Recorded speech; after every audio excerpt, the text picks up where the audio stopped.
We are back. You're listening to You Would Think, the Philadelphia Flyers podcast. I'm your host, Kyle Collington, and joining me today, it's the one, the only, it's Mr. Kevin Durso. How are you, buddy? I'm doing well. How are you? I'm doing okay. Welcome to episode number 99, the Gretzky episode. I like that. I like the Gretzky episode. That's we didn't good. talk about it, but we've kind of been keeping track. We've talked about the fact that episode 100 will be in 2 weeks. Make sure to come back for that, folks, by the way. And that makes this show the great one, right? The 99. Yeah, number 99. The only, there's only one 99 in this league, so it's for all time. Crazy. Yeah. So there aren't many numbers that are retired league-wide in any sport, in any federation across the world, and 99 is one of them, and it's retired. Yeah, league-wide, exactly. Well, yeah. That's what I'm saying. And 99 is one of them, and we're sitting here, and again, this isn't a Wayne Gretzky show, but no, it's not.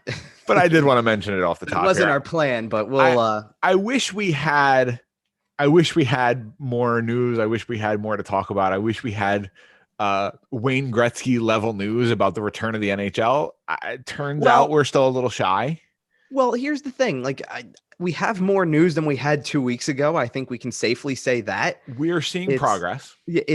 It's still not the news we were looking for, but we do have news. That's not a problem at this point. We do have something to talk about this week. Yeah, and and some of them go hand. Some of the things we kind of have on there go hand in hand with what's back, what's not back, what could be back.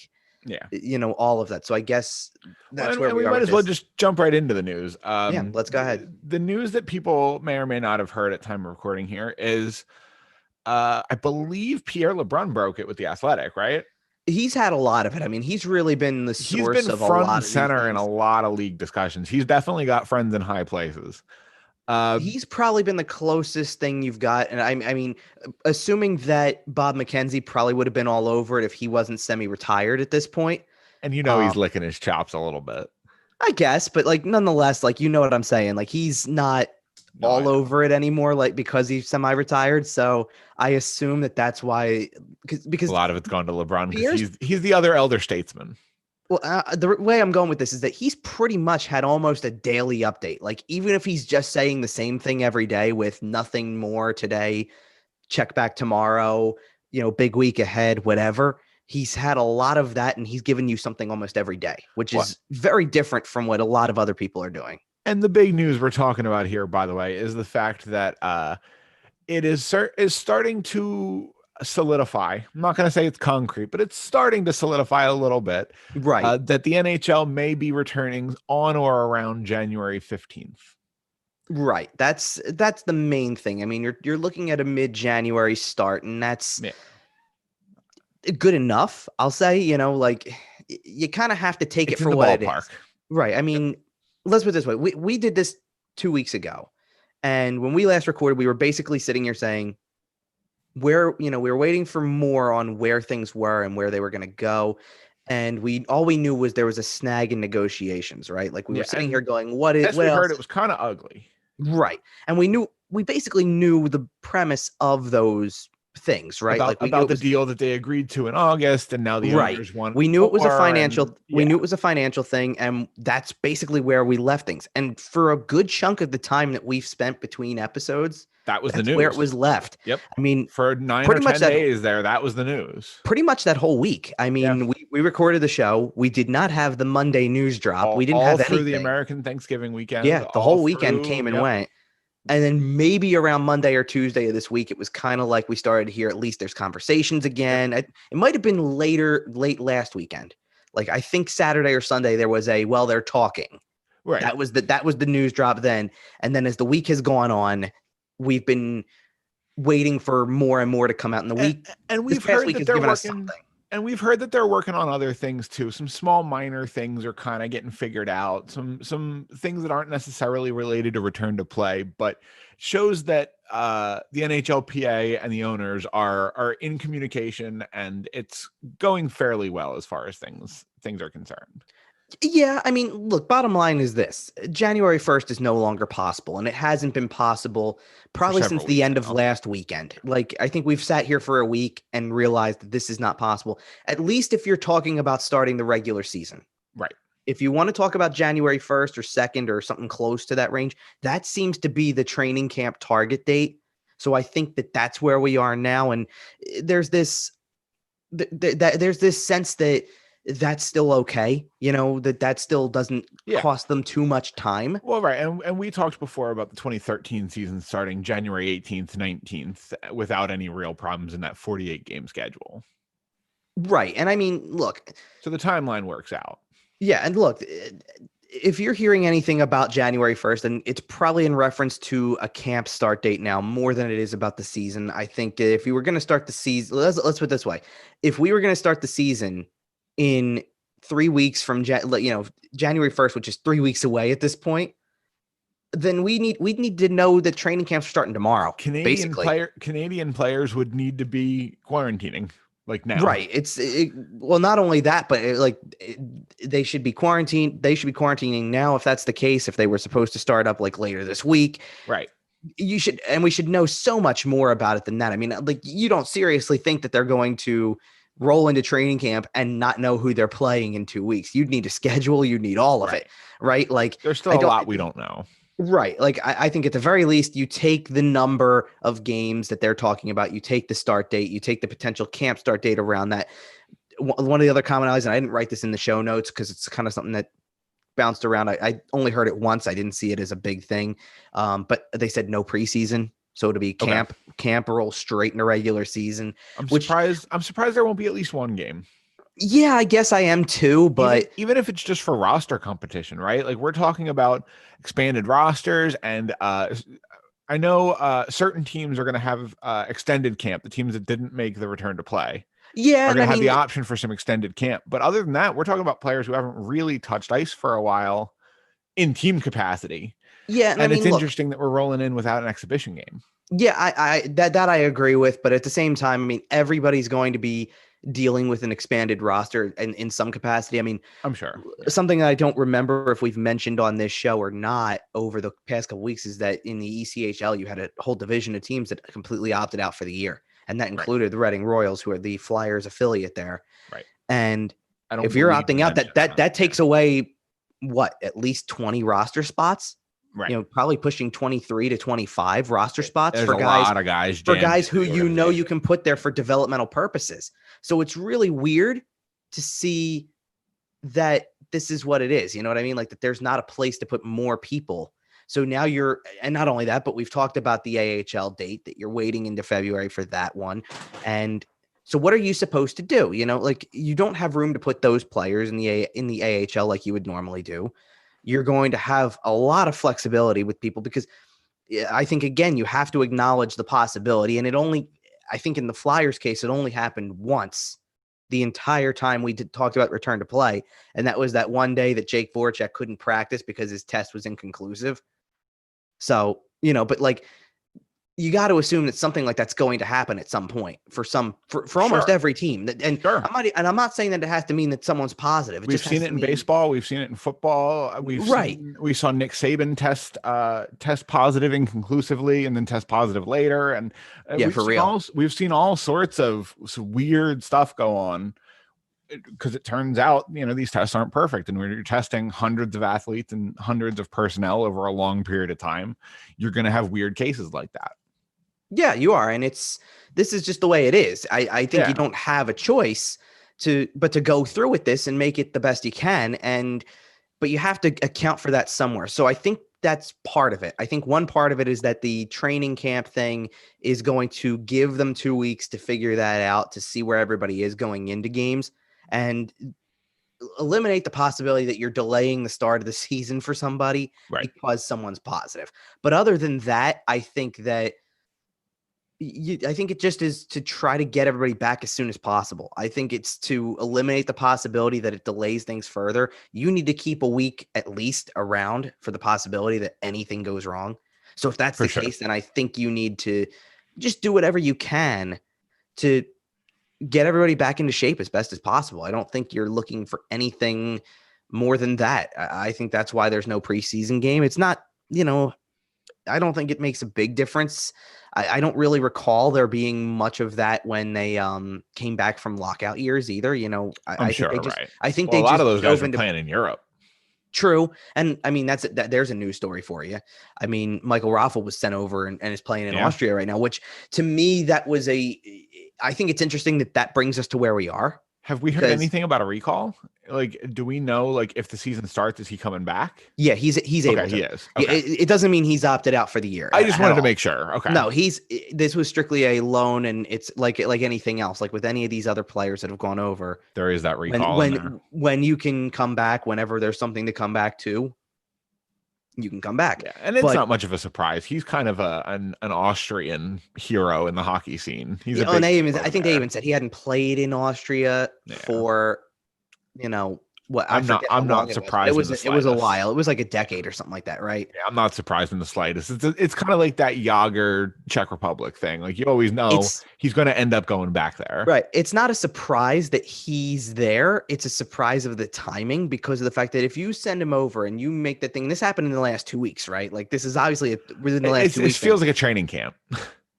It's not that it feels like a training camp. What it feels like is that when it happened, because there was nothing else going on and you knew there was a snag in negotiations, it basically was the indication that there wasn't going to be anything in time for January 1st. Yeah, maybe a little bit of a shot by the Players Association going, hey, we have other options, I mean, I think everybody else is thinking for themselves, though. I mean, like, let's put it this way. Everybody is thinking for themselves in different ways because there's no reason at all that, okay, so Michael Raffel goes and decides he's going to play in Austria for a while. The Flyers loan him over there. He's playing.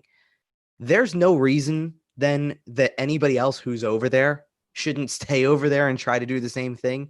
And yet just reading through the grapevine of Instagram stuff and whatever, Oscar Lindblom was getting on a plane the other day. Yep. And supposedly Robert Haig's with him. Not a surprise. The two of them are coming back to the United States to start training with everybody else. I mean, who else? I'm sure they're worried about any quarantines they're going to have to do and just being safe rather than sorry. Right. I mean, who else is going to, who else is going to, it was already there. You know what I mean? Like, we know Nick Aube-Kubel is there. I think Ivan Provorov's there. Shane Gostisbehere arrived recently. Like, there's enough guys who are training in the area who you sit there and you start to go, well, then they're all thinking about it. It's got to be something that there's enough of them that are going. And I mean, there's enough smoke that there's probably some fire to it. Well, but look, granted, I don't know where Nick Aube-Kubel would play or Shane Gostisbehere would play. Like, I don't know where you would send them that say, okay, now you're on loan. And what are you going to do? Send Provorov to the KHL? It's not as skilled of a league. And I'm also worried about them not letting them come back. Well, that too. I mean, maybe you don't want to toy with KHL, that. You don't want to mess with them, man. You don't want to give them the chance. Right. I mean, maybe, yeah, I guess so. But I think the other thing that we need to talk about with the return itself, aside from players coming back and all this stuff, is we kind of have hidden the game structure part of it. We've talked about the target date. We haven't talked about the game structure. So 56 games. And yeah, it's interesting. It is interesting because I think that we talked about on a previous show, we talked about the 48 game structure. Yeah. And then we talked about how we had been hearing 60. As the main goal. And I think that 60 was the goal for January 1st. Okay. And 2 weeks is going to sacrifice 4 games in some capacity. Like, I'm sure they're working it out in some way that if you can, let's put it this way. If there's 2 things that come to fruition with the season schedule, which is 1, realigned divisions, and 2, limited travel. Okay. Then I think that the loss of 4 games over a 2-week span makes a little more sense. Like, I think if you told yourself, hey, January 1st is the target date, but that's not realistic. So now we're looking mid-January, and that's probably 2 weeks out from what we were thinking. If you told yourself that, and anybody, that you lost 2 weeks of your proposed season, but you still have that hard end date of mid-July at the latest, you think you'd be losing a lot more than 4 games. Well, I think you're thinking 48 at that point. Go from 60 to 48 because, and not for any reason, like, 12 is probably a little bit more above the extreme, but you need to keep that week-long buffer. I was about to say you also need to worry. Well, and that year, that 2013 season, that cup ended up being in roughly the normal time, right? Mid-June, early to mid-June, that 2013 lockout season. So the fact that they have a little bit of extra wiggle room, right, with the Olympics not being until early to mid-July, you knew that the owners, and I'm sure the players to some extent too, were going to try to cram as many games in as possible, just because the biggest issue so far has been money, and there's been so much lost revenue. Yeah. You knew they were going to come in and cram as many games as humanly possible into the schedule. Right. And I mean, look, depending on when they decide to have some of these games too, I mean, the later down the line you have them, then you're hoping against hope that you might be able to allow some people into your building. I mean, there was that story that came out this week about teams that wanted to try to have as many outdoor games as possible because they feel like they could get more people involved in that and yeah, we have heard talk about that over the last couple of weeks. And socially distance people, but still have fans at a game. And I get it to an extent. I mean, that's probably more expensive than trying to do the other part, Right. I mean, I think operating arenas and let's be real, if it's a 56 game season, then you're operating your home arena probably 28 times. Right. Just doing the simple math there. Right. And, I'm not sure how you're supposed to, I think you just have to bank on the worst case scenario being what it was all that time ago, 4 months ago. Yeah. The worst case scenario was you're going to play an entire year without fans possibly. And if you couldn't accept that then, and you did, you got to face up that. Really have a choice. And I've seen, I do want to address something in regards to this because I've seen people who have sat there and said, here comes, here comes Gary Bettman again. Here, that word keeps creeping up, the lockout word and things like that. And that's because that's what people think it looks like. Right. It's a little less than that, but that's what people think it looks like. Right. I can't completely fault Gary Bettman, and trust me, hear me out with this. I completely understand that people are going to look at Gary Bettman and look at the league and say, well, we heaped all that praise on you for coming back with it. How can you be doing this now? Yeah. Gary Bettman has sat here the whole time and acknowledged that the league needs a season, that they were going to maintain that. Oh, and he's covering, don't get me wrong, but at the same time, let's not sugarcoat. Well, and here's the thing: who the source of the money problem is? Right. Who does Gary Bettman work for? Yeah, he works for the ownership. He works for the owners. Pretty much. I mean, he's a lawyer for the owners. Well, then he's not a very good one for the lawyers in that case because literally it says in the CBA that they can't have a lockout. Well, I'm just what I mean. Everything he says, he knows who pays his salary. Right, I get that. And at the same time, so it's a bad cover. Like to sit there and say you weren't trying to negotiate when clearly that's what you were doing. That's a bad cover. Don't get me wrong. But at the same time, he's trying to maintain peace between both sides. And I think he knows. He knows the significance of whether you play or whether you don't, especially when the NBA is coming back literally this upcoming week. Soon. Not in terms of regular season, but their camps are starting. But we're only 2 weeks away from the regular season starting. They have their camps are starting. They have a schedule. They have a plan. That to me is the biggest thing. What you just said to me is the biggest thing. They have a schedule because as soon as you can give somebody something to look forward to, the second you give fans a schedule, they start circling dates. I even looked at the Sixers schedule because, and I'm not the biggest basketball fan, but it's going to be something, you know what I mean? Right. It's going to be something that's out there. So you go, oh, they're going to play on this date and this date. And I saw people who freaked out because they don't have a Christmas Day game, which I can take or leave. It doesn't bother me. I know there's a bunch that are on anyway. It's not that big of a deal. And I don't plan to sit there and watch all of them, not that particular day, but beside the point. Okay, so you have something that's there. When you go and look at it, because I think December 22nd is when the whole season starts, but the 23rd is the Sixers' first game, I believe. Something like that, yeah. But it gives you that something. I mean, the 23rd is what? 2 weeks away from this Wednesday? Something like that, yeah. It's coming up soon. It's right there. I mean, But that's what I'm saying. If you're 2 weeks away from it as of Wednesday, and you can look ahead to that start of the season and get excited about that and say 2 weeks from now, there's a game on, there's something to watch, all the things that they've done in their off season too. Like you're waiting to see. I mean, the Flyers haven't done a whole lot this offseason that gives you we're anticipating. It's everybody really out there anticipating seeing Eric Gustafsson.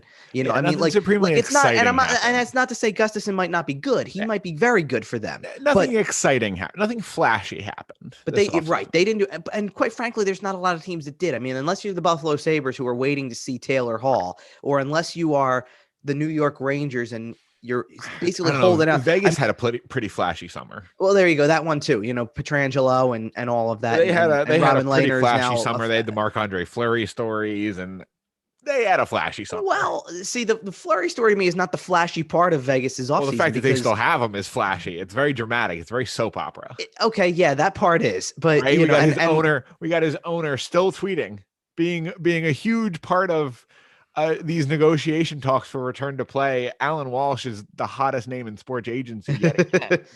I guess so. Yeah. I mean, Vegas has had a flashy summer, man. Yeah, they have. I mean, it is what it is. But that's why once the money got look tight, at those three, we knew the summer was going to get boring. Well, and there's teams who are sitting here right now, and I'm not kidding with this. There's teams that are sitting here waiting to find out what the deal with this is, so they can get their cap in order. Right. I think Tampa Bay's still over cap, and they haven't signed a guy. They still haven't signed Anthony Cirelli. Yeah, and that's a name too. Like, they're in trouble, right? Tampa's and I mean, in trouble. I mean, let's put it this way: let's not hide the other part for the Flyers. They have not signed Phil Myers yet, and in one sense, that's okay because we don't know when they're going to need Phil Myers again. Nope.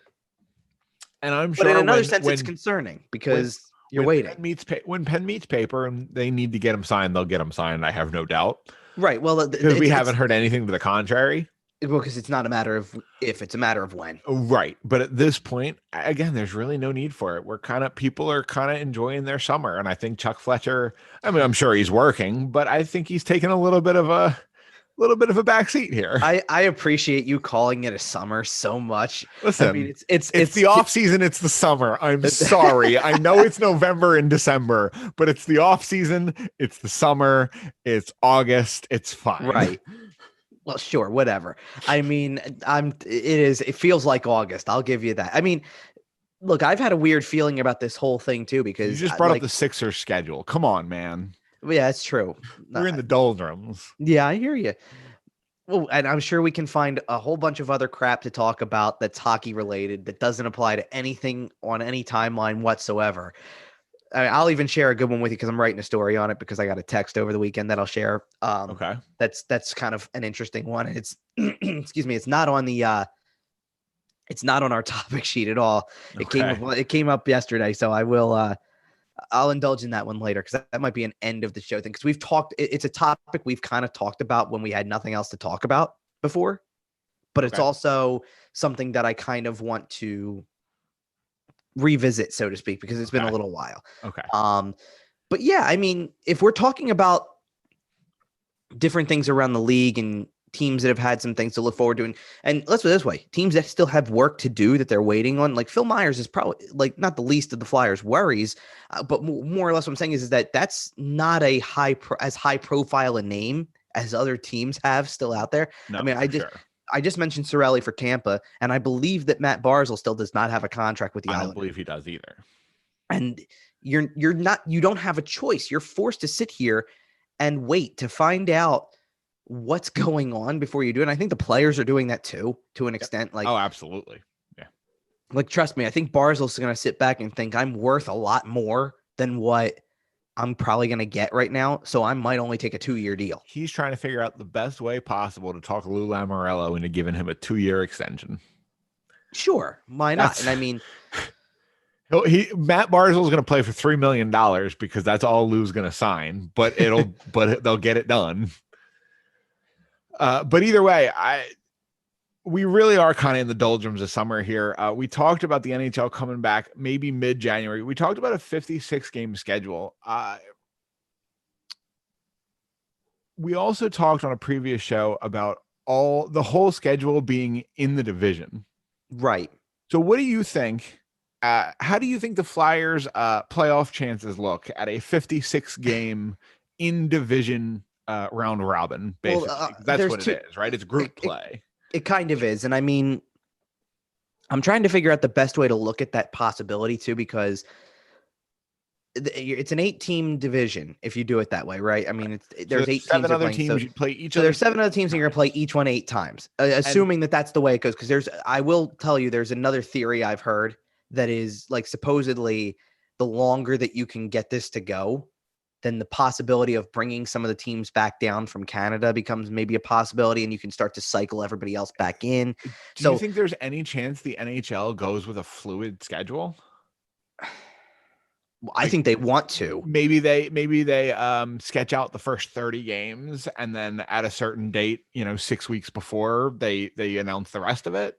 Just try to hope things open up. You're talking about taking the NBA route, which is here's the first half of our schedule, which is 72 games long. So here was, and I counted, by the way, I looked at what the Sixers was, because the Sixers are going to play 2 exhibition games and then dive right into it. And their first half schedule was 37, which is not exactly half of that 72, but it's there. They picked a spot. It's 37-35. So it's not that different that if you needed to cycle through the other 29 teams. Yeah. And figure out a way to incorporate as many as possible. I mean, I don't care if you do it where the option of, if in the late season things are opened up and maybe a vaccine is available to things like professional sports leagues.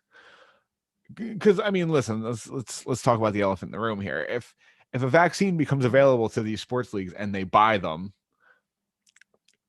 it changes a lot for them.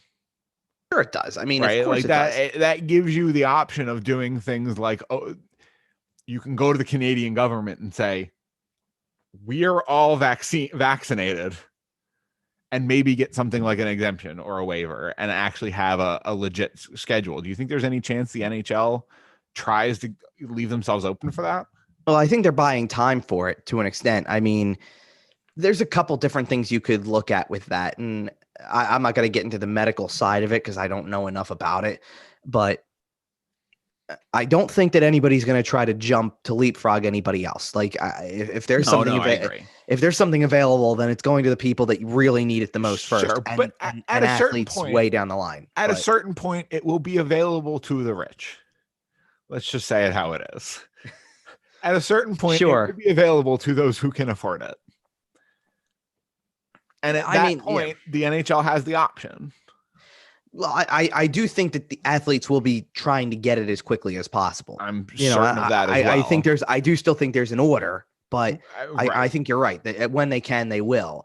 And the reality is the reality of it. Right. I think that has a lot to do with the fact that you're just trying to give yourself some form of stability, I think is what I'm looking for here. Is like, you want to know that you have something that supposedly protects you, and look, I'm sure that like anything else, you can get this thing. It doesn't mean you're immune to it. Like, let's just say every year you're supposed to go and get a flu vaccine. And let's just say I certainly do, because of the fact that just if you walked around a hockey locker room, I mean, it's a term that kind of comes up on a regular basis. They don't sit there and say, oh, this person's sick and it's a cold. They tell you it's flu-like symptoms all the time. Right. All the time. So I think that because of that, you kind of take that seriously and say, okay, then I think I'll get the flu vaccine. And it doesn't mean that you're immune to it that year. It just means that you're either A, less likely to get it, or B, when you do get it, it's not as severe because you have something that's supposed to help with that.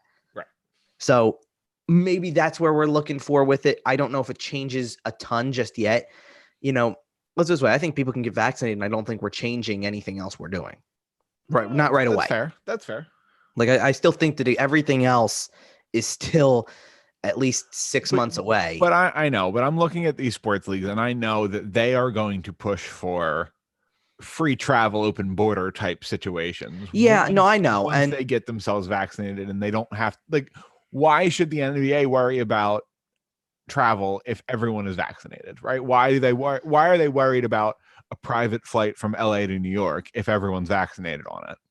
Well, I don't think they are, Well, right. That's what I'm saying. As much, and I'm saying even without vaccinations, I don't think they are. Like, well, sure. I think there's a difference. Once they're vaccinated, there's no reason for that to not happen. You know what I mean? And at that point, I think the NBA or the NHL in this example would be pushing to not be worried about regional travel quite as much once a vaccine is available to them. But the NHL is the one league that has the unique aspect of multiple teams above the border. Yeah. It's not hard for the NBA to sit there and go, how do we solve this problem? Well, we take the one exception, put them in Buffalo, bring them into the country. Major League Baseball, same thing. We bring the one exception and bring them in.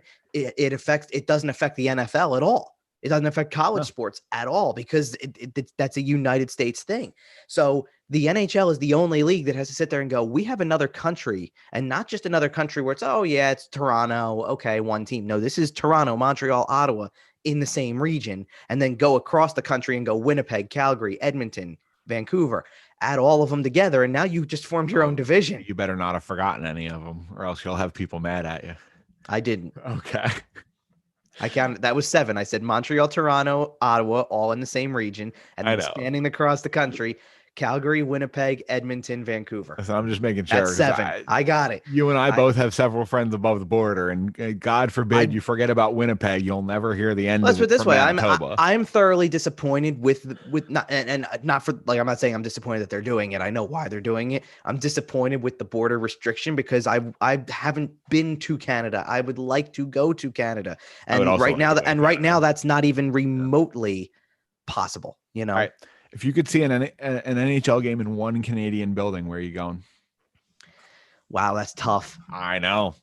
Well, current building. Right. Well, I say it's tough, and I say it's tough for this reason because actually it's easy and it's hard at the same time because I could wipe out half of the teams. And you know what? Let's step it up. If you're going to Game 7 of the Stanley Cup Finals in a Canadian building, what building do you want that building to be? Okay, you just made it easier.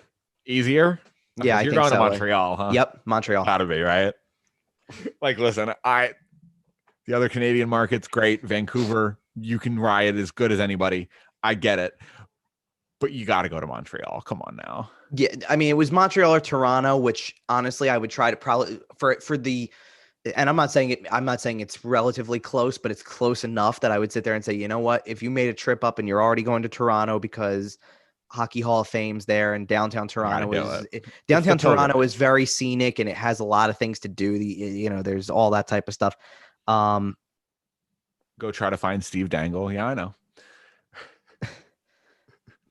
I'm sorry, I got distracted by something for a minute because I looked over Twitter and I didn't realize who was tweeting it for a moment. It was referring to the football I thought it was referring to the hockey Panthers. The Panthers, okay. The Carolina Panthers of the NFL had 2 positive tests today. Oh, but that's the NFL Panthers. Yeah, but it's Sunday morning, so that's not good. Well, no, they're off this week. Oh, cool, whatever. So it doesn't affect anything. But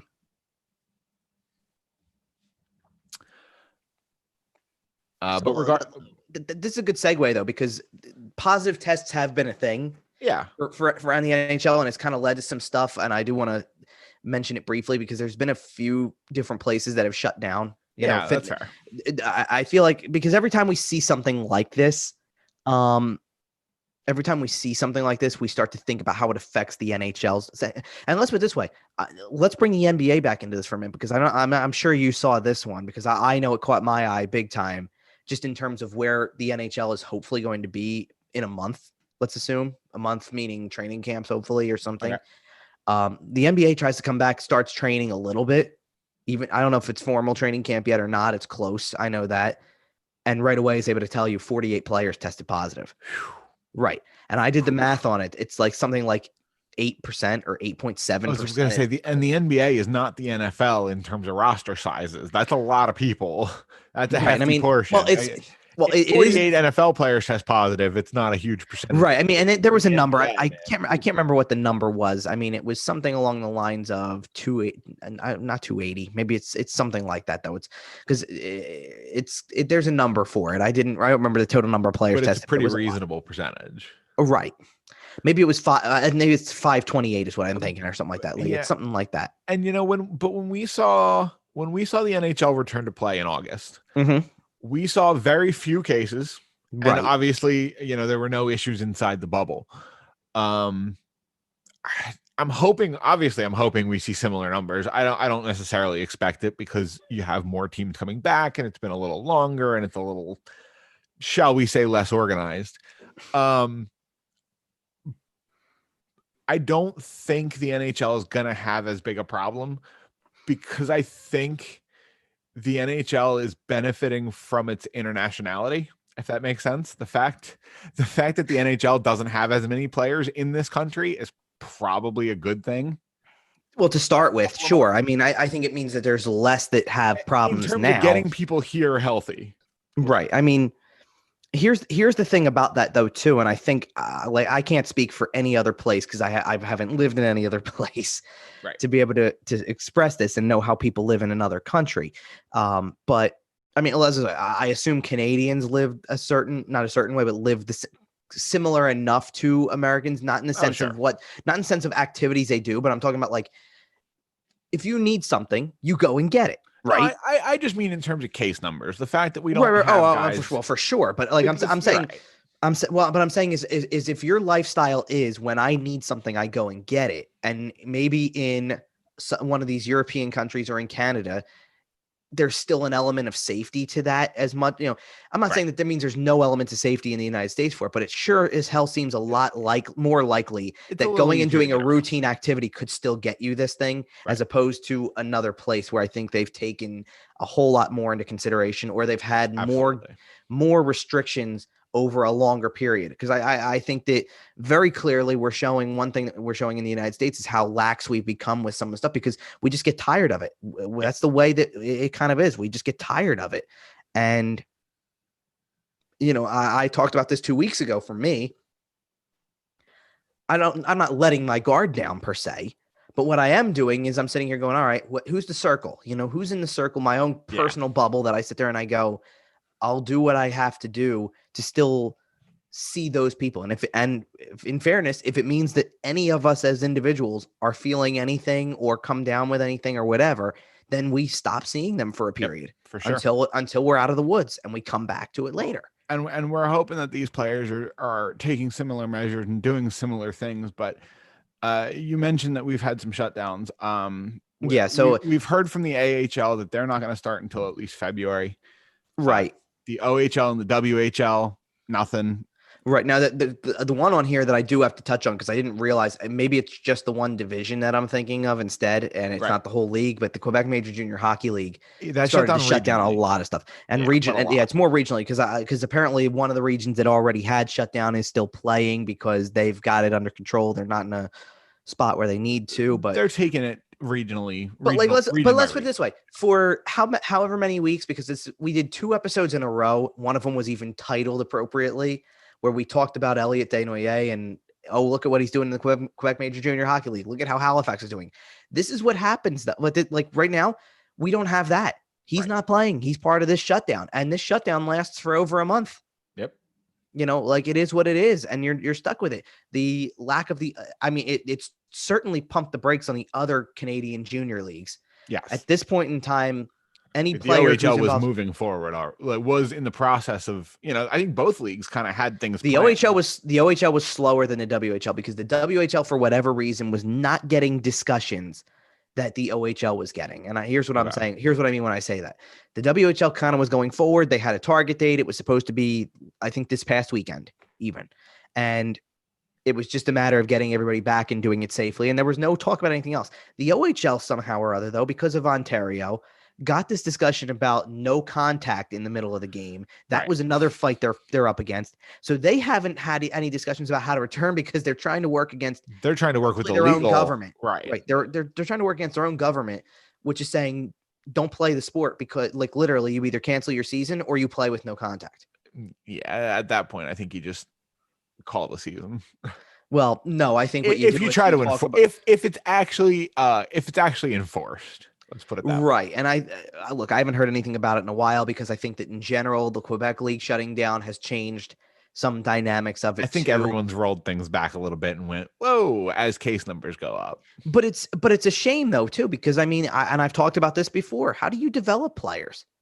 Yeah. How do you give players the development they're supposed to get when you haven't played a game since March anyway, and now you're going to shut down for an entire year? So again, it's like think of it like also with the NHL. If they didn't have a season, then what did the Buffalo Sabres or the LA Kings do for the last year and a half? Go ahead and ask them next October how the last year and a half went and how many games they've played. And the fact that it's 0 is ridiculous. Yeah, I get that. And I did want to mention, since we're talking about canceled seasons, there was a vague threat from the owners during negotiations here that they do have the right to pull the plug whenever they want. They made that abundantly clear as part of negotiations recently, that they don't have to play, and they have a force majeure clause in their contract, and they can pull the plug whenever they want if they think that's what's financially beneficial for them. So that information is also out there. The thing is that I still don't see it's not to me.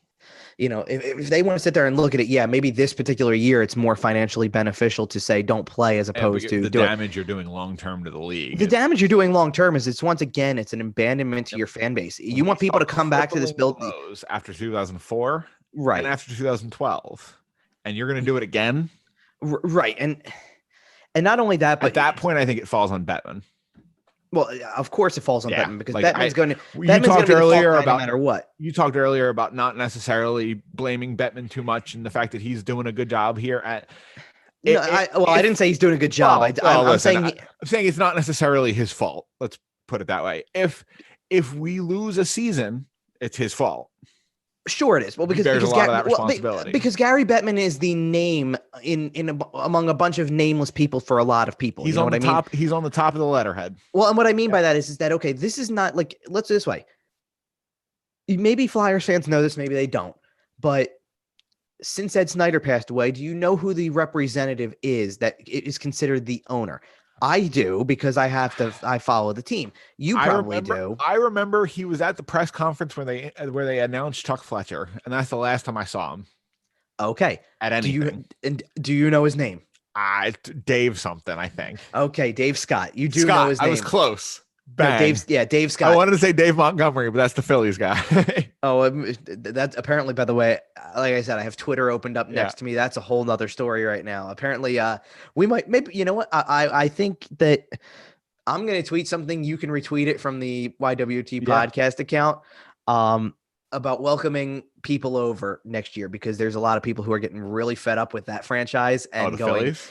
Well, and going, you know what? The only well-run teams in the city right now either don't play in the city or are in the Wells Fargo Center. And you may be, you may be right about that. So, but that's a different podcast. There's other podcasts I'm sure you can listen to talk about those issues. We don't have to talk about those issues because there are no issues like that exist. The only issue right now is whether or not they play. And yes, Gary Bettman becomes the fall guy for something like that because of the fact that if you don't have anything else going, you don't have anybody else that you can actually put the blame on. You know what I mean? Like, we don't know, we might know who the Flyers owner is, but we don't know the rest of them by name, especially, maybe these smaller teams or whatever, you know what I mean? Like, we just don't know who owns everything. Right. There's a very small handful of profile ownership in the NHL as opposed to other sports. I don't think that the NHL has a Jerry Jones. You know what I mean? Oh, there's Pierre Dorian. Or, I'm sorry. Okay. In Canada, that's the representation. There's Eugene Melnick. Okay, maybe in Canada that's the representation. That's he might be a little more Dan Snyder than Jerry Jones, but Well, true, but you know what I'm saying with it, right? Like, there's not that guy who so runs the ship that, like closest you get is like Lou Lamoriello in New York. And he's not an owner, I guess. And GMs kind of have a lot of that power in the NHL. But Ed Snyder felt that way sometimes because if Ed Snyder didn't like something, he voiced his Snyder opinion. Felt like a GM, I think is the comparison you're making. No, it's not that he felt like a GM. You know what it is?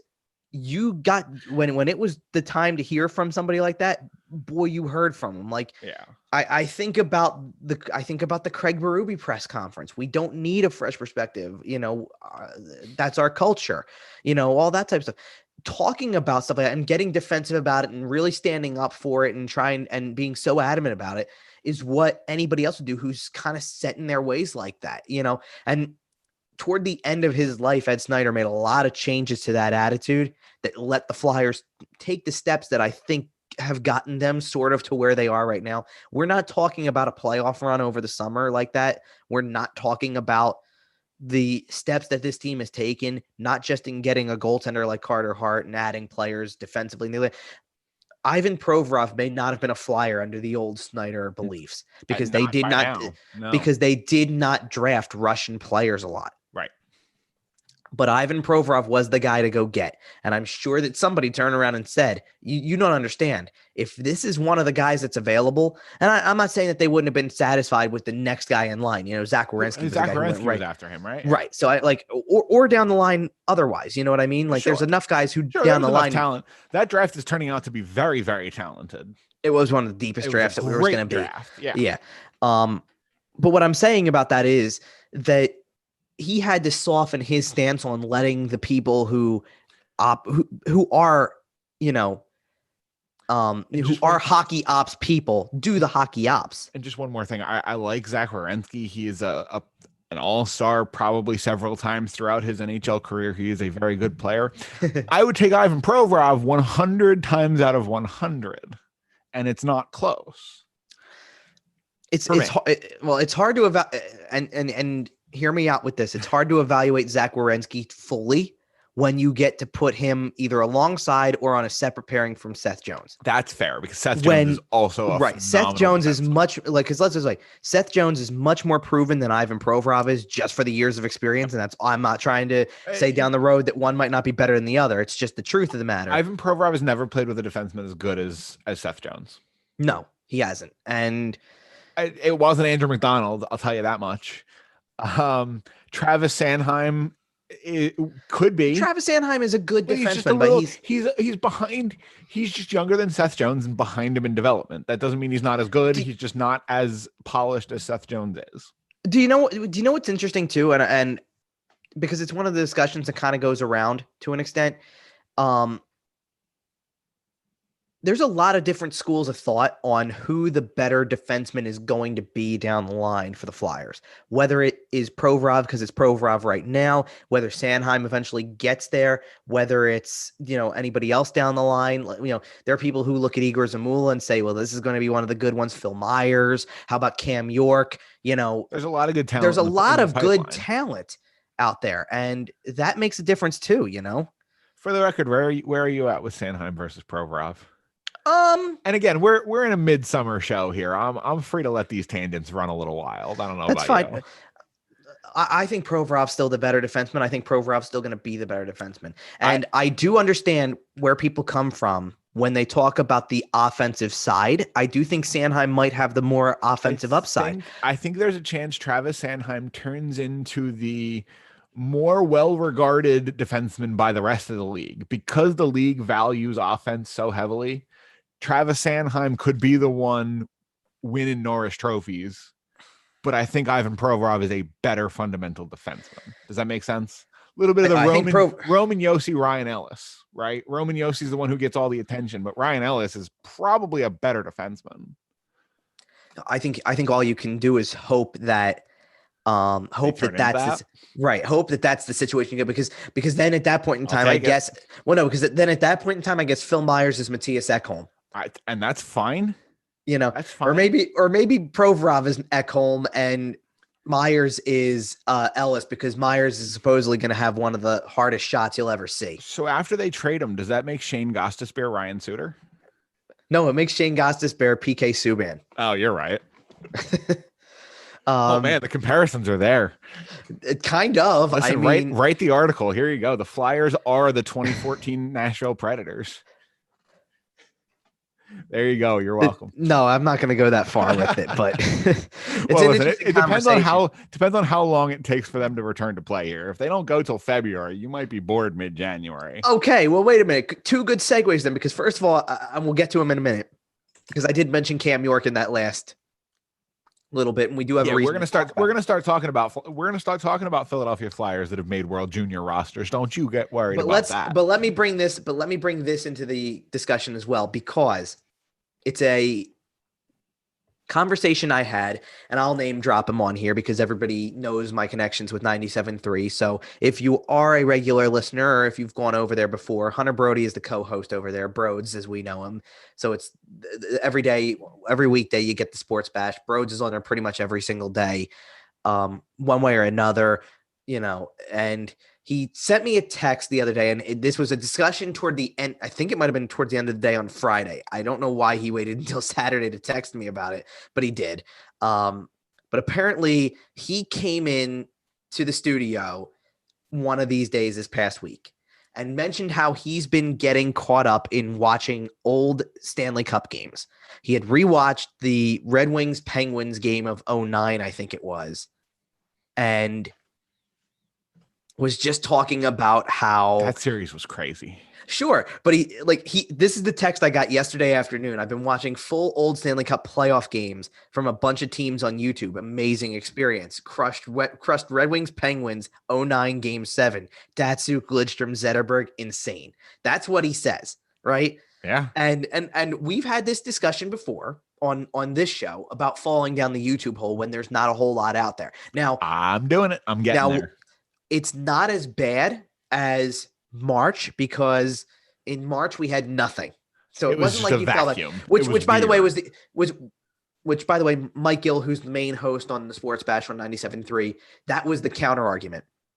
It's perfectly okay to fall down the YouTube hole when you've got nothing else, but if you're telling me that on a day when there's a full college football slate, your option is I'm watching an old hockey game on YouTube. I'm tapping out watching an old hockey game on YouTube. Absolutely. Right. Like let's do it this way. I don't care that as we're recording this on Sunday morning, like we always do. I don't care that the Eagles have 3 wins this year. I'll probably still watch that game later today anyway, because it's actually live and in the moment. But how about Purdue versus Georgia Tech on Saturday morning at 10 a.m.? It's a little tougher sell to me. Oh, I'm probably there because it's live. That's the point. Like, that's fair. You got to remember something. If you can, I'd rather watch the Flyers beat the Soviet Red Army team. Unfortunately, you can't find that one. I did a little search because I'm writing something on this. Yeah, you can. You can find highlights. You can't find the full game, I think. Oh yeah, that's right. That's like this is what I was trying to do. This is why I'm writing the article the way I am. Here are I picked 5 games and I went, here are 5 full games. Literally, only thing you're not getting is commercials, I guess. Intermission. It's not intermission an intermission. Like, it's going to bounce from intermission right back into action, right? Oh no. The only thing you're missing is Coaty's Corner. Moving on. That's too good. But nonetheless,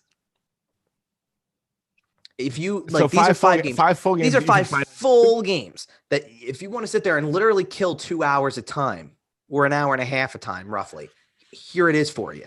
Yeah. You know, send me the link to that article when you write it. Well, it's already written. Oh, send me the link. Well, no, it's not published. It's written. I have the draft saves and I have the 5 games in front of me. Okay. If you would like me to share here, because probably around the same time that the show is out is when the article will be out. Is this a ranked top 5? 5, 4, 3, 2, 1? No, it's just Well, I wrote them as 1, 2, 3, 4, 5, but it doesn't mean it's in order. Like, you throw one of them out, yeah. Because actually, you'll notice a pattern. I'm going more and more retro. Okay. With every single game, which is not to say a lot, because let me explain right off the top that YouTube is not going to be your best source for finding older games. Really old games. NHL.tv, where you can buy it legally for $9.99 a day, basically. Yeah, that is your official source for NHL content. Any content found elsewhere is illegal, and you definitely shouldn't watch it. Well, fair enough. Well, at the same time, here's the thing about here's what I mean when I say this about NHL TV, though, too. If you want to watch one of the games from this past season, NHL TV is your way to go. 1,000%. If you want to watch, if for some reason you want to watch a game from 2 years ago or 3 years ago or 4 years ago and watch Andrew McDonald and Luke Shen muck and grind around the ice, then go ahead and do that. But, and you can use Chris Vandevelde, third line center. Yeah, there you go. There's a good one too. You can use NHL TV to do that as well. But I don't know why you would want to do that, because that wasn't the most fun era to watch. And Chris Vandevelde, I'm sorry if Chris ever hears this, but Chris Vandevelde might be the most useless player to ever wear a Philadelphia Flyers. So funny conversation, because I saw something about how was Pierre-Edouard Bellemare undervalued in Philadelphia, and a lot of people said yes because of the fact that, if you got stuck with Chris Vandevelde for a chunk of your time, maybe if you were utilized a little better, we'd appreciate you more. But unfortunately, we don't, because of the fact that that's Chris Vandevelde might have been the most boring, useless player to ever wear a Philadelphia Flyers uniform. I said it. There you go. Prove me wrong. Hot takes on Twitter at YWT podcast. Anywho, go back to actually legitimate good games. And I tried to, let's put it this way, I tried to pick stuff that wasn't so recent in the memory bank. So I avoided 2012. Okay. Because everybody remembers the Pittsburgh series. We love it. Right. But I feel like that's, and believe it or not, it's hard finding full games there. Yeah, it is. And so let's do this way. So here's ones that I found. Now, unfortunately, I'd have to double check and see which broadcast you're getting, because in some cases you are not getting the locals. I know. It's just the way it is. but it's still a full game. Fair to watch it and relive it. For sure. And for what it's worth, I could have picked full games that they don't win that are still really good games. I wasn't going to go there. So let's start with this. I think obviously one of the ones that comes to mind is the comeback. You can watch that game in full on YouTube. It's great. Okay. I don't recall if it's the local broadcast in full, but I believe. So you are talking about Game 7 in 2010 against the Boston Bruins. Of course I am. I believe I know the one you're talking about. I believe that is the Jack Edwards feed. No, there is a clip. There is a video on YouTube that has the Jack Edwards highlights. Oh no, I thought that was the great. Local Boston broadcast. I'm pretty sure that's the local Boston. I don't know broadcast. what the full game. I don't know which one it is for the full game. I think it might. There might be the local Boston broadcast. Well, I'll have to check again because I have to go back. Jack Edwards tears just fuel my entire life. Man, okay. So a couple others down the list. I picked 2 games from the 2004 playoff run that I found on there. Okay. Game 6 of the Eastern Conference Final, Flyers Tampa. That is a game that is a game that will have you glued from start to finish. I remember it fondly. As long as you don't remember Game 7. Well, we stop at Game 6. That's why we stop at Game 6. And then one of the Toronto games. Yeah, the JR game. Okay. Which has one of the, let's just say you could get full entertainment out of just watching the overtime, but the game leading up to actually is pretty darn good as well. Yeah. So it's one of those, definitely. Here's one for you. If you have a little bit more time on your hands, you can watch the YWT game. Can you really? In full. The whole thing? Now, it is not this one I do remember. It's not the local broadcast. This is the ESPN broadcast. That might be even better. Now here's the thing. You know what? There might not have been a local broadcast because it was the playoffs. No, for the 5-OT game there was. Oh, was there? Okay. Oh, everybody loved. Oh, yeah. People love Jim Jackson's call. You're right. Game. I'm sorry. Yep.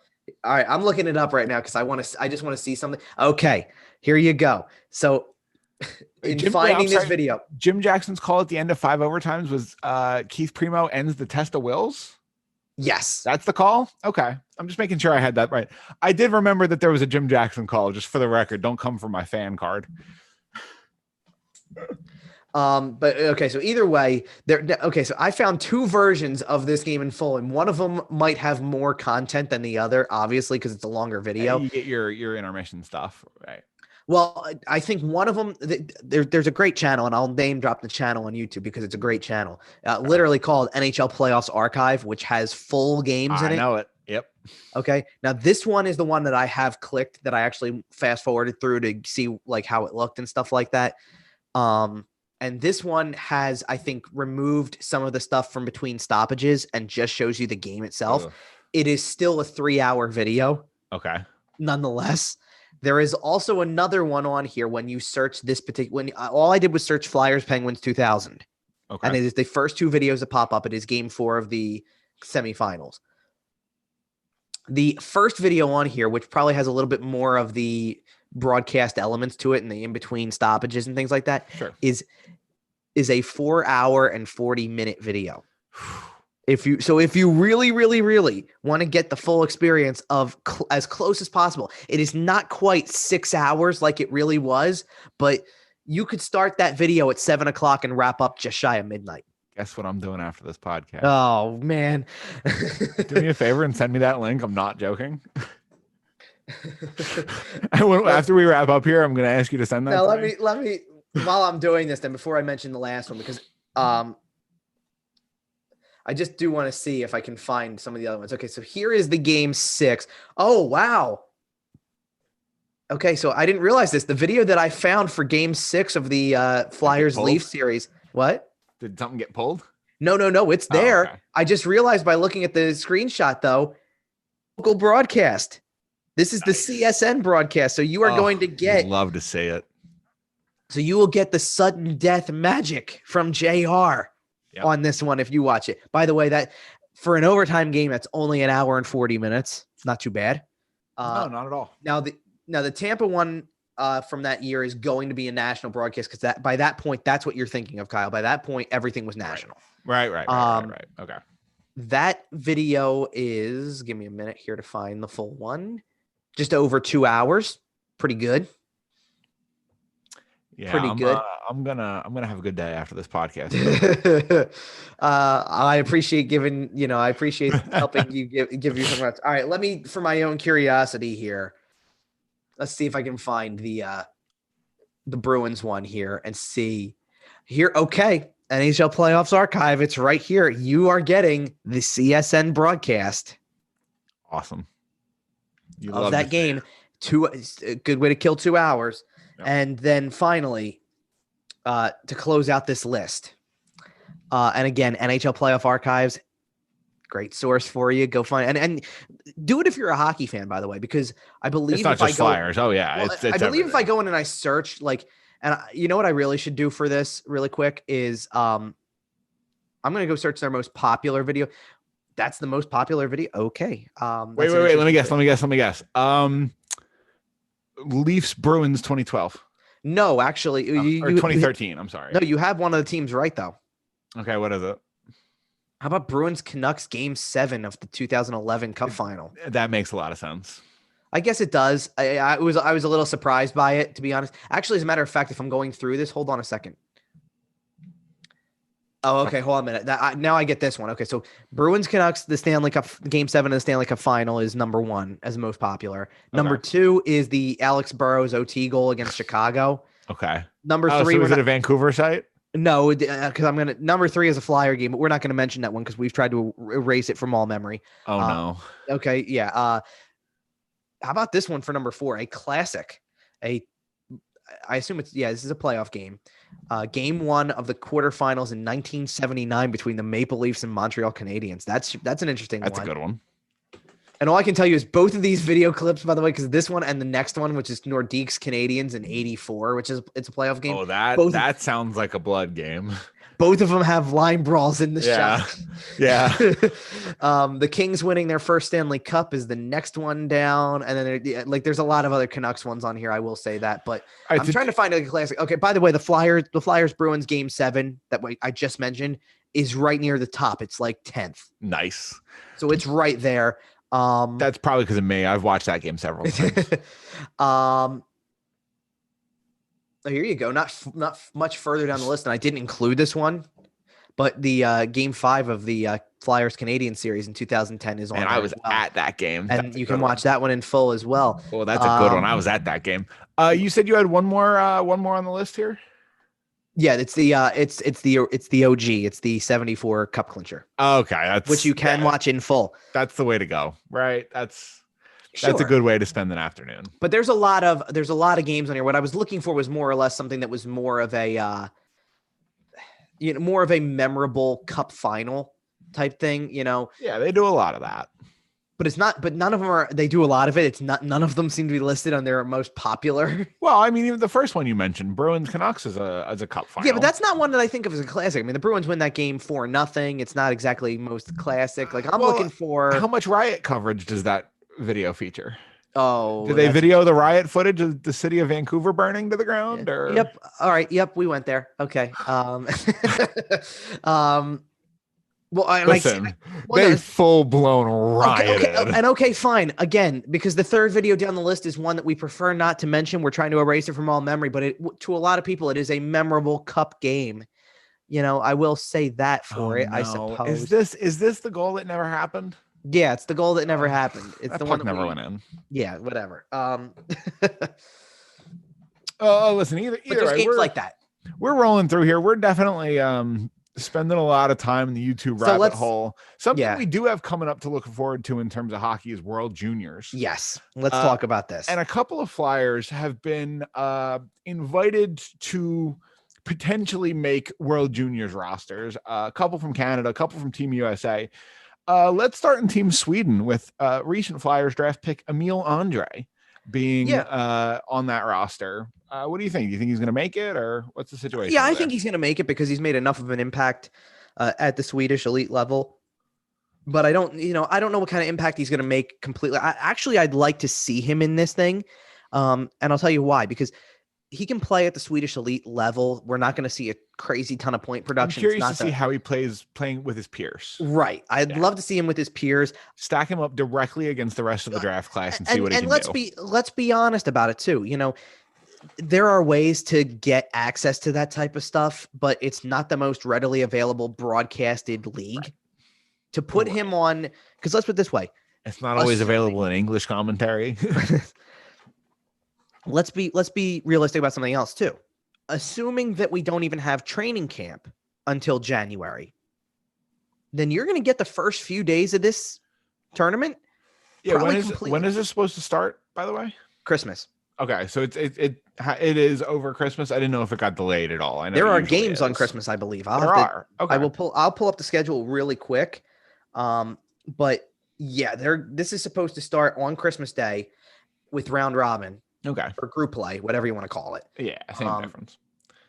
And let me see here, because I have to double check and see how the only thing I hate about doing stuff with schedules with this is that you have to try to figure out what time they're referring to on this. Yeah, I got you.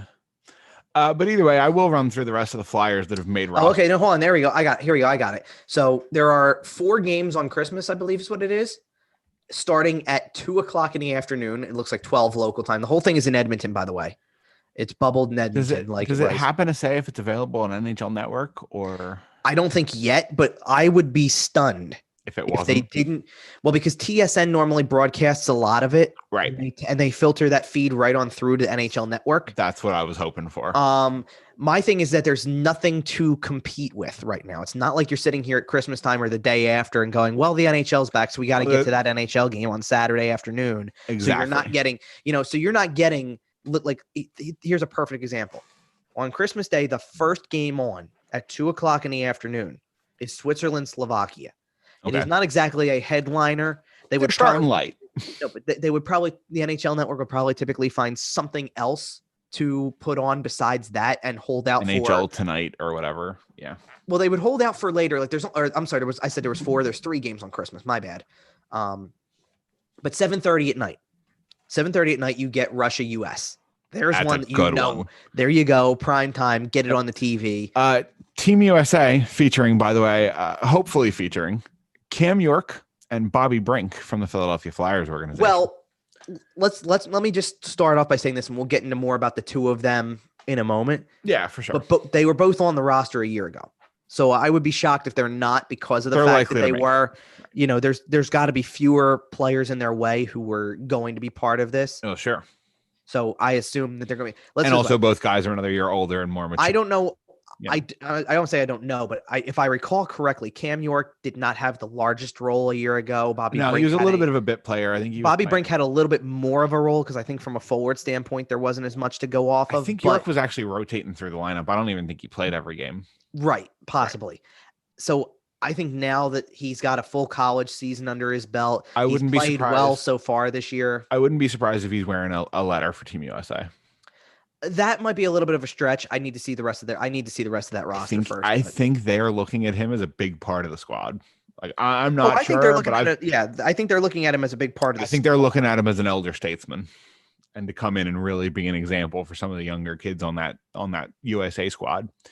But either way, York and Bobby Brink, we talked about them both making the roster last year.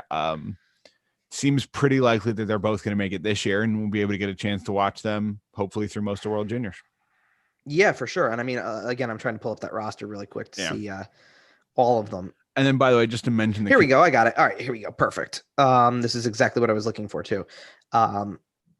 Let me sort it out here. There's a handful on here that I think you're right about York being one of the more veteran guys on here. Yeah. Well, because of the fact that if I go through, there's only one other player who is going to have the experience level, or who's the draft year of Cam York. So 2019 draft year. There's been a lot of turnover in the USA program. As a matter of fact, then you're right. He is the highest picked defenseman with the most experience.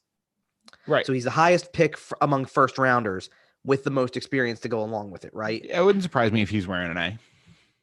He might then. Yeah, he might. The only other one who comes in, so Ryan Johnson, who was a draft pick of Buffalo, was a first rounder in that particular year. And then I would also throw out that if you're going by the highest pick overall in the draft, it's not Cam York, it's Jake Sanderson.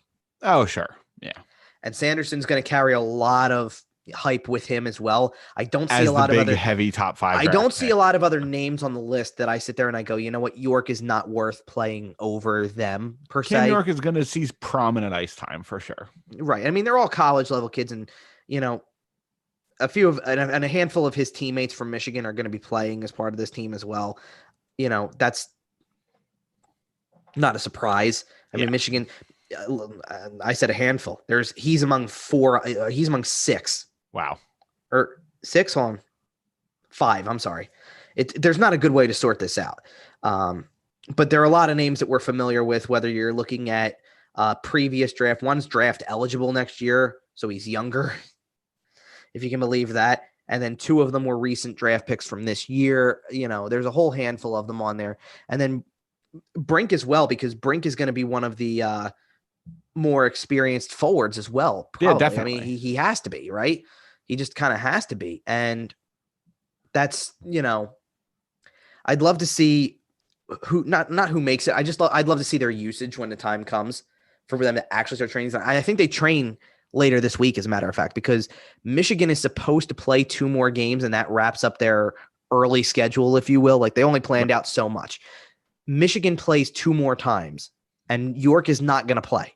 Okay. And that's because he's already going to be off and gone to start with this camp. Right. Right. Which actually, if that's the way they're doing that, by the way, then Michigan's going to be at a disadvantage, I think.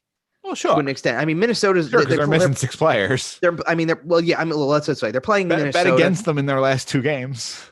Well, no, hold on a minute. They're playing Minnesota in those 2 games, by the way, because everything's in 2 games. Like, Minnesota's losing 3 players to this camp as well. Okay. So, you know, both teams are being affected. By the way, all 3 of them are defensemen. Oh boy. Well, and I did want to mention real quick, the Flyers do also have 2 on the Canadian prospective roster, and that would be Tyson Forster and Mason Millman. I think Tyson Forster has a chance. I think Mason Millman is kind of just there to gather some experience. He probably is not going to make it in the long run. Millman's not exactly the hyped name. Forster, I think, makes it. And I think if he makes it, he's probably Forster's probably in the bottom 6. Now, there was some interesting developments. There were some interesting developments with these 2 names specifically, because first of all, at one point in time, and again, I this kind of ties it back to the return to play thing a little bit, because I explained one of the things I had mentioned was, you know, when the NBA says we've got 48 positive tests among players early on in training, you go, well, that's a concern, you know? Yeah. Kind of concerning, right? Around the same time, or not the same time. Yeah, around the same time, I should say, or in the same period of time, because this was almost 2 weeks ago. So this was right before Thanksgiving. Thanksgiving was what, the 26th, I believe. So this was the Tuesday of that week. And you have Vegas has 4 cases. Columbus has several, but they wouldn't give you a number. But apparently it was a full-on outbreak, apparently. Right. And Canada's World Junior team has 2. Okay. And at that point in time, literally, they were taking, not only was a scrimmage off, but Hockey Canada then paused the camp for a while and also that. Forster, by the way, in a previous scrimmage, had missed a little bit of time and was day-to-day with a little bit of an injury. Okay. So he was also not playing at the time. Okay. That's a disadvantage to that whole program. Sure. At that point, sure. That you're not able to scrimmage with each other. You're not able to practice. You're really, you know, and Forster was getting some really good time with some really good names. And that's always a good sign of how a guy's going to be used. It's probably worth noting that teams around the world are probably dealing with similar issues. We probably just hear about them a little less because they're not in North America. Look at Sweden. And we briefly touched on Team Sweden. Yeah. You know, because of Emil Andre and things like that. Their preliminary roster has lost 2 of their top forwards because of, I don't know if it's specifically positive tests to the player, but it has something or exposure or something, but they've literally lost 2 of their top players. And don't get me wrong, like, to kind of tie it back to the return to play, it's encouraging for the early January timeline, because this tournament's going to run through an expansive period of time. Like it's over a week long. Yeah. You're past the new year. You're into the new year. And let's put it this way. The time that you're really, truly playing for is after the new year. You're going to get to December 31st. Right. Group play is still going on at that time. You're going for knockout stage, right? But you're going for quarterfinals on January 2nd, where all 4 games will be played. You're going for semifinals on the 4th, or you're going for the 5th, obviously, which is when after you get the bronze game earlier in the day, you get the gold game. Right. That's what you're going for. But January 5th could very well, let's say all 3 of those dates, January 2nd could very well interfere with the return for training camps in the NHL. Yep. And if it does, then that explains a little bit of why rosters are not willing to give certain players away. Right. You know what I mean? The Rangers will not be giving Alexis Lafreniere to Canada. Right. That's the first big example. That's the big one. But that being said, and I believe, Finland's not getting Capo Kakko, who could still play. Okay. He's not going. So the Rangers kind of have withheld those 2 players and said, no, you're not getting those guys. Right. You're going to be wherever you need to be, doing whatever quarantines you need to do, and you're going to be here when the season starts. Right. Exactly. And so I believe protecting their investment. They have every right to do that. Oh, exactly. And another one too, the US isn't getting Jack Hughes, things like, so there are players who are being I want to call protected, but it's like they're being held off of these rosters because the NHL season is where their sights should be set. And it could very well interfere, and hopefully it does interfere, quite honestly. But you got to remember something else too. Maybe not in the Rangers case, but certainly for Jack Hughes and the Devils, because the Devils were one of those teams that did not play among the 24. So what if you get an extra week? No, but no, it's not that. It's you could have sent him, but what if you get the extra week and everybody else's camp starts on January 2nd and your camp starts on December 26th? Right. That's the whole tournament. Yep. Why would you send him to play for Team USA if that's the case? Right. You wouldn't. So that's where it is at this point. I mean, it's kind of interesting to me that, because I believe everything still holds with Canada, and Kirby Dach is still part of it, and that's a Chicago prospect who's supposed to be on the roster. Oh, well, Chicago has also kind of made it clear that they're not necessarily worried about being a competitive team this year. So they're a little less incentivized to bring a guy like Kirby Dach. Let him go dominate a World Juniors tournament. I don't think it's as big a deal for them if he misses the first 3 games of their season that they're trying to tank out anyway. Well, there's no saying he'd miss that time either. Right, I'm just saying if the circumstances led to that, God forbid, right, they're a little less concerned about it than some teams that are trying to make the playoffs from day one. Sure, I guess so, and that's fine. It is what it is. You're just trying to do the best you can with it. But either way, it looks like reasonably at least 3 or 4 of the 5 Flyers prospects that are at these camps have a pretty reasonable shot of making their rosters. Yeah, absolutely. And I mean, that's a good thing when ice time is as limited as it is. Yeah, Millman's probably the long shot, and that's fine. I mean, that the roster that he was on, I don't know the number. Like, at the end of the day, you look at USA's roster, the preliminary roster, and it's 29 guys. Right. I mean, you're going to keep to be done, but you're going to keep maybe I don't know if it's exactly 23, but it's probably keep a couple extras in the current circle. Right, but it's probably 23 to 25. Like, and at that rate, you sit there and you go, if you were on the team already a year ago, then it's less about you making it when they're only cutting 5 guys. But it's less about you making the team and more about your playing time, right? It needs to be, like that is what it is. You know what I mean? So I'm looking at the other side though, because Canada's roster is much, much larger going in. And if that's the way that it is now, granted, I think that some parts of it opened up a little bit to an extent too, because I think whatever the number was, and I believe it was in the 30s somewhere, I think that included Lafreniere. And now that he's not part of it, because he had a deadline, I think the deadline was somewhere around early December of whether or not he was going to play or not. I don't know if that was a decision he had to specifically make, or if he had to make it through the Rangers. I certainly read it as the Rangers making it for him, but that might have just been the source I saw. Yeah, but see, at the same time, I would sit there and say that if the Rangers are semi making that decision for him, I would assume that you're making a comment to him that says, you're already on. He's not making the team, right? Like, yeah, I know, but like he's going to play in the top 6. You had to leave that, you want to leave that room for doubt, maybe, I guess. Make sure he's hungry. I don't know. Truth be told, I don't think we ever doubted that Jack Hughes wasn't going to be part of the New Jersey Devils or Capo Caco was going to be part of the Rangers. I think it was always assumed. It's kind of like, any other guy who comes out in the top, who comes out of the draft at the top. You're expected to walk right in. Pretty much. I mean, now I don't feel like I go back to what we talked about when the draft happened. I don't feel like there's another guy who really is there yet. Right. And I think the thing comes down to whether or not you want to give them even just the remote slightest bit of ice time, but that's conversations for other teams at other points. I mean, the Flyers are certainly not in that position. They don't need to give ice time to their top, Literally, this is the exposure for Tyson Forrester. This is the exposure for Cam York. And Cam York, by the way, on the side of it, has been playing really well.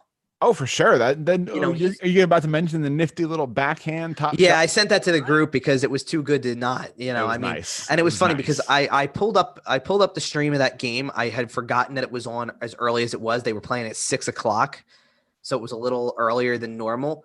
And I happened to finally come downstairs, pull the stream up, and actually have time to sit down and watch some of it. Way after that, I think I turned it on. It was already 3-3. His goal made it 3-2. It was early second period. Okay. And from there, I did not exactly. I don't know what his individual number was. I'd have to go back and look to see how many times he was on the ice for a goal against. But the final score of that game was Penn State 9, Michigan 5. Oof. It was a pretty rough game. And get weird. Well, and it was weird because they, ESPNU had the game the night before between the same two teams. Okay. And by having it, they had their usual crew there, right? Sure. They had, so Butcher Grass was doing the play-by-play. Colby Cohen was doing the analysis, which is a local time. And the next night they were, goodness, I can't remember where they were, but they were at another one that I actually watched.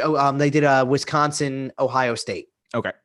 Which toward the very end of that game, because Wisconsin was on their way to winning it, because Wisconsin, for anybody who doesn't know, Wisconsin is Cole Caulfield's team.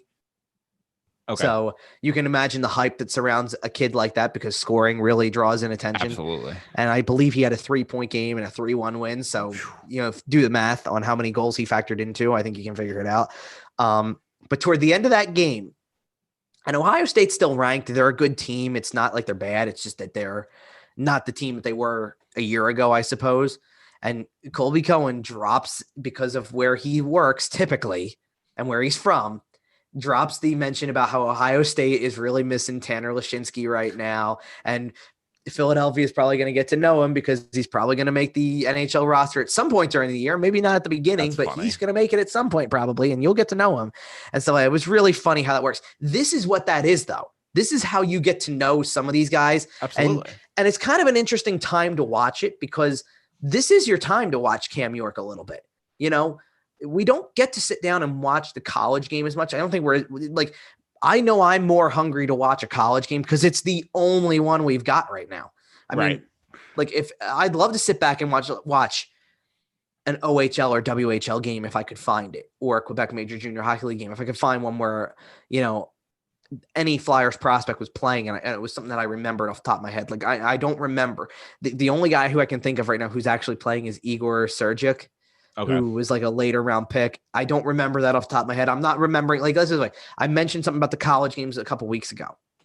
I don't remember when Minnesota plays every single time, so I can tune in to watch Bryce Brodzinski, a 7th round pick, play. No. I do try to remember when Cam York plays because the first rounder is kind of important. And the guy's probably going to make the squad one day, right? That makes a lot of sense. And there's guys out there who I wouldn't hesitate to try to watch otherwise. Brink is one of them playing for Denver. And, there's a couple others out there who play for other programs that might be worth watching. Minnesota Duluth has Noah Cates, who's risen through the ranks. He was a decent part of that U.S. program. And I believe he's no longer eligible for that junior program now because he's no longer an under 20. That makes sense. Which is what opens the door for Bobby Brink to have a bit of a bigger role, right? Of course. Something like that. So there you go. So you're watching a lot of hockey. I'm watching a lot of hockey clips on YouTube. We're working our way towards World Juniors. The rosters are getting set, and we'll keep an eye on that as we get a little closer.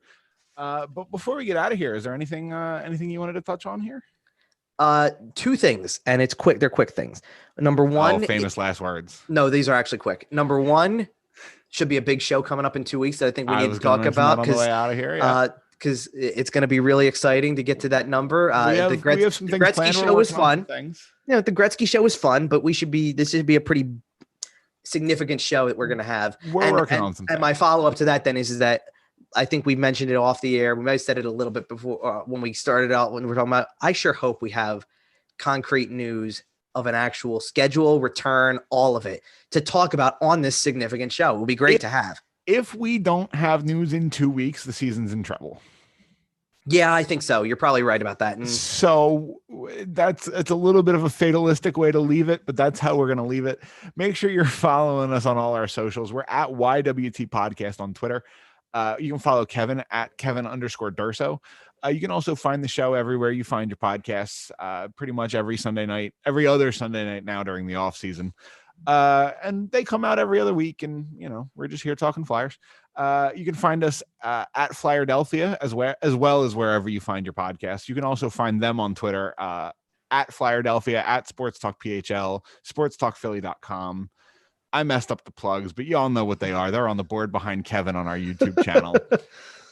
Make sure to subscribe to us over there. And trust me, when you see what I was just working on during the whole thing, they might be showing up in a completely different way very soon. We'll see about that, and that's a little bit of a tease. That's a little bit of a tease, I know, but don't worry about it. Out on next episode is episode 100. Tell your friends. Be here on Sunday. We'll be here, and we'll see you there.